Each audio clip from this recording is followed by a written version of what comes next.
What's good, YouTube? It's your boy D-Rip. Hey, today we got another special video. Today we're going to be reacting to WWE moments that were banned, and here are the real reasons why. Here's some banned moves. First, I'm crossing to make sure y'all gonna hit that thumbs up. Make sure y'all subscribe because your boy is almost at 5K. We're already past 4K. We're going to go for 5K now. Once we hit 5K, we will be stepping foot in the ring and doing some training. So continue to show the support. But without further ado, let's look at some of these banned moves. Why did WWE ban the punt kick, curb stop, GTS, and chair shots? I'll be sharing the real reasons WWE had those and other moves banned, but first, let's start with the punt kick. Okay. With the exception of the RKO, the punt kick is Randy Orton's most iconic move. It was simple, but looked vicious, and that's actually what led it to being banned. Orton has admitted that his boot connected with people's skulls while performing the punt kick. The most famous incident is when Randy performed the move on Vince McMahon. Yeah, he kicked Vince a little too hard, I ain't gonna lie. But Vince is known to want to take a hit, so he probably told him to really kick him hard. The kick gave the chairman of WWE a concussion, and it was the beginning of the end for the Viper's signature move. In 2012, the punt kick was banned for the safety of Randy Orton's opponents. However, during the pandemic in 2020, the Viper did bring back the move. The reason was that there was no fans in attendance, so Orton could perform the kick safely while also making it look convincing. A less famous finishing move, but still pretty awesome, is the Vertebreaker. I don't like this move. I already know this move is super dangerous, and I hate it. I hate watching this move. I really do. I don't care how much you can say you made it safe or whatever. Things could always go wrong, and I hate this move. Now, when the answers drop him down! Shane Helms, aka the Hurricane, used the move while competing in WCW and carried the Vertebreaker over to WWE. However, he didn't get to use it for long. Shortly after arriving in WWE, Helms was told he was no longer allowed to use the move. Even though Helms had never hurt anyone with the Vertebreaker, WWE deemed it too risky. The move requires perfect execution to pull off safely, and the slightest mistake can result in the person taking the move landing on their head or neck. The move has been banned in WWE ever since. However, Seth Rollins and AJ Styles busted out the move in 2016 at a non-televised event. Now, the reason for banning this move was just straight up dumb. When Michelle McCool started wrestling in WWE, she used a finisher called Wings of Love. Bro, I remember that move. However, she'd be forced to stop using the move. It wasn't because someone got hurt or because it was too risky. The reason was that WWE felt it was too devastating of a move for a female wrestler. Honestly, all it takes is for her arms to give out and she's gonna drop somebody straight on her head. So I could kind of see why it's deemed dangerous. Yeah, WWE. Like right here, say her arm slip or she loses grip or anything, I mean, she's gonna drop this girl straight on her head. Banned a finishing move because it looked too powerful. The ironic part is that after having Wings of Love banned, Michelle McCool started using another finisher, the Facebreaker. If it looks familiar, that's because it's the same finisher AJ Styles uses, the Styles Clash. And that's dangerous. It's a pretty dangerous move and was actually banned at WWE for a while due to having a history of causing injuries. Yeah. Thankfully, nobody ever got injured when Michelle McCool used the Facebreaker, but this has to be the first time a safe move got banned and replaced with a more dangerous one. Seth Rollins had a similar thing happen to him with the curb stomp. Rollins with a curb stomp. I personally, I'm sorry, I keep pausing that. I personally don't think the curb stomp is that dangerous. I mean, he still does the move, but they just call it something different. But I mean, I don't think this move is that dangerous. Seth's first depending on how you sell it. The Skywalker looked good, but didn't catch on. The curb stomp, on the other hand, did. Despite this, WWE banned the move. This happened actually because Rollins became WWE Champion. At WrestleMania 31, Seth cashed in his Money in the Bank and won the WWE Championship. The next day, Rollins appeared on the Today Show and footage of him hitting the curb stomp was played. Vince McMahon saw this and was worried about children trying to imitate the WWE Champion. Because of this, McMahon had the curb stomp banned and it stayed that way for 3 years. In 2018, Seth had a talk with his boss, and Vince McMahon allowed the move to be used again, with the only difference being that it was now simply called the stomp. Seth Rollins had another move banned. It don't make sense. The move's not banned at that point. I mean, the move's not banned. It's just the name is banned. Like, I don't understand. I don't understand that. But it wasn't entirely his fault. Buck the bomb. Seth started using the buckle bomb around the same time as the curb stomp. While the stomp was banned for looking dangerous, the buckle bomb was banned for actually being dangerous. Yeah, he gets my whiplash. When Seth Rollins fought Sting in 2015, Seth hit the Stinger with a buckle bomb that caused the Icon to injure his neck. Yeah, you get whiplash. Accident, which is probably why the move wasn't banned on the spot. However, about a year later, someone else would get hurt. At SummerSlam 2016, Rollins fought Finn Balor, crowned the first Universal Champion. Seth hit Finn with a buckle bomb into the crowd barricade, which caused Balor to dislocate his shoulder. While Finn won the match, the injury forced him to be sidelined for several months. The buckle bomb was still not banned, however, but an incident by another wrestler would change that. In 2020, Nia Jax fought Kairi Sane on Raw. During the match, Nia threw Sane into the Oh my gosh, because Nia Jax is just too rough. She didn't even do it right. She threw her straight down. turnbuckles. The move caused Kairi Sane to injure her head, leading WWE to ban the move. Like with the stomp though, the buckle bomb would return eventually. A classic wrestling move is the pile driver. Oh my. The move was a staple of wrestling for years, but got banned in WWE. The ban happened in 2000, a few years after Owen Hart infamously broke Stone Cold Steve Austin's neck. Snake said that he could not feel anything from the neck down after the move and thought he would never walk again. Thankfully, that didn't happen, and while Stone Cold did eventually return to the ring, his career was shortened as a result of the botched pile driver. This incident showed just how dangerous the pile driver was, and the move has been banned ever since, with a few exceptions, most notably Kane and The Undertaker's tombstone pile drivers. The Shooting Star Press. Well, both of them are strong enough to be able to hold their opponent, and they don't do the move on people that are too heavy. They don't do that. They barely do that move on 300-pounders.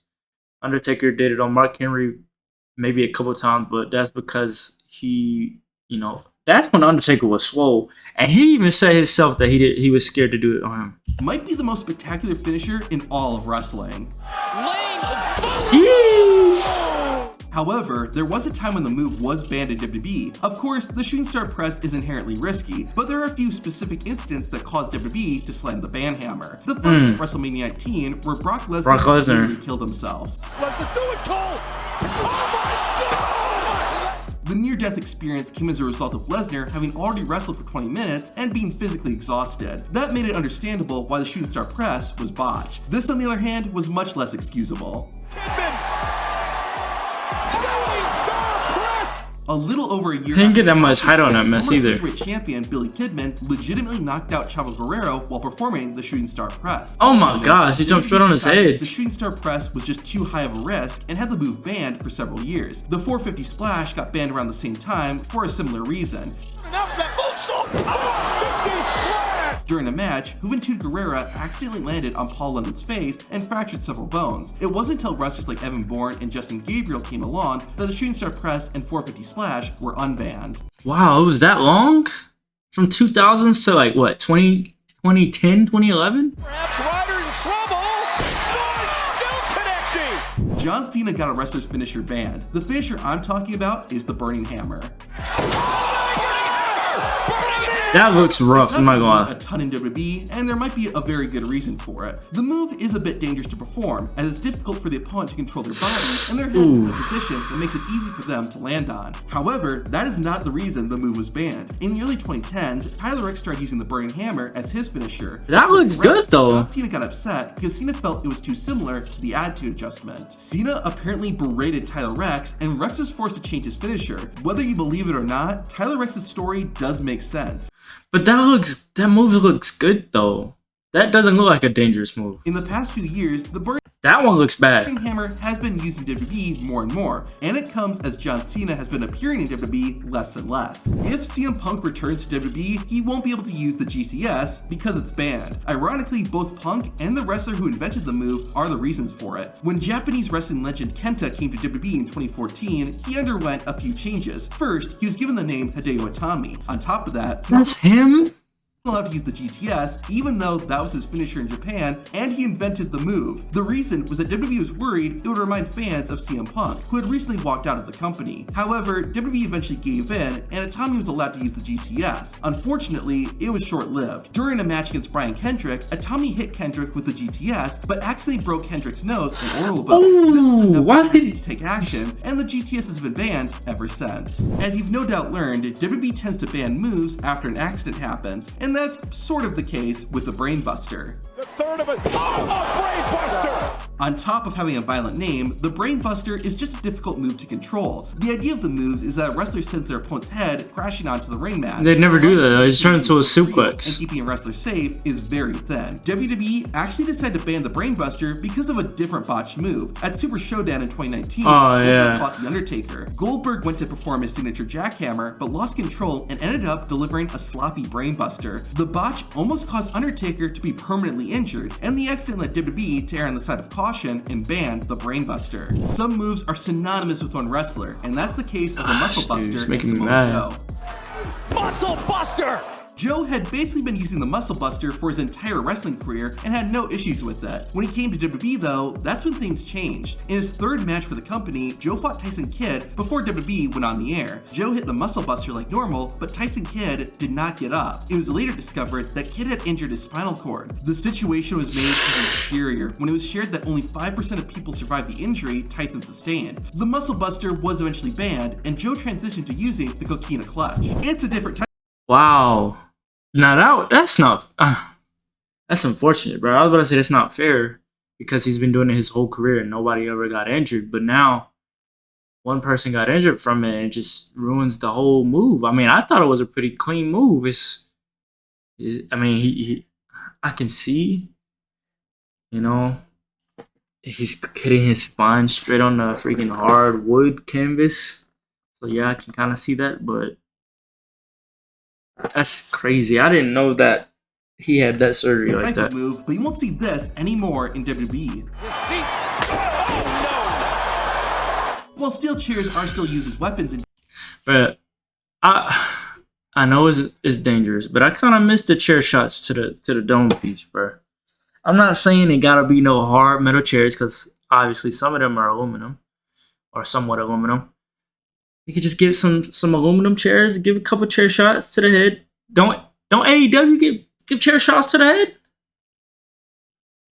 But I mean, they just hit the back now. I don't like it. They do the poke to the stomach and then they hit them in the back. I don't like it. WWE, you won't see someone hitting their opponent in the head. The chairs used in WWE are the real deal, so just imagine what it would be like getting hit in the head by one. The full extent of the damage that chair shots to the head have wasn't known until years later, as wrestlers developed chronic traumatic encephalopathy, or CTE. What most people forget or don't know is that WWE didn't ban chair shots to the head until 2010. You can even see some matches from the beginning of the PG era where wrestlers hit one another in the head with chairs. There is speculation that the reason that match right there is crazy. Head was because of Vince McMahon's wife. In September 2009, Linda McMahon announced she was running to be a U.S. Senator. Throughout her campaign, Linda was criticized for her time with WWE, and WWE indirectly got attacked as well. While WWE would never admit it, it does seem like they banned chair shots to the head to make their product appear safer and less violent, to help not only themselves, but also Linda McMahon. While the steel chair is dangerous, it's not the most dangerous WWE weapon. To find out what is, watch this video. I don't know if I reacted to that video or not, but anyway, if I didn't, make sure I go and hit the thumbs up and I'll react to that video. But look, first time come across the channel, make sure I go and hit that thumbs up, make sure y'all subscribe, man.